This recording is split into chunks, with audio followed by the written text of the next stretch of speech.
Co obxectivo de abrir o Museo de Pontevedra á sociedade, a Deputación anunciou esta mañá o inicio do proceso de redacción dos estatutos do Museo Provincial. Con esta acción, o Goberno pretende que a institución volva a converterse nun organismo autónomo que conte cun Consello Asesor.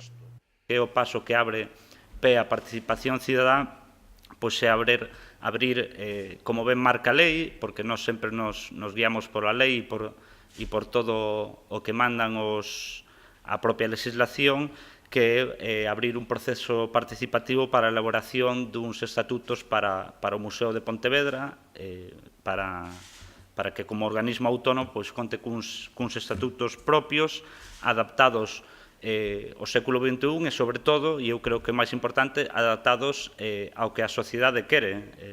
Coa intención de darlle autonomía ao museo, o vicepresidente da Deputación asegurou que a institución provincial leva tempo barallando 3 fórmulas que puideran encaixar. A primeira, a de crear un organismo asesor.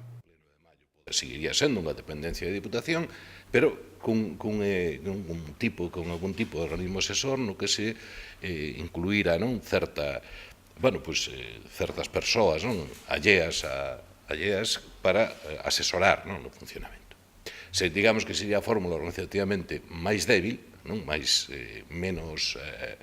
que menos cambio supón, pero tamén suporía que non haxa un organismo independente, autónomo, senón que sería simplemente eso.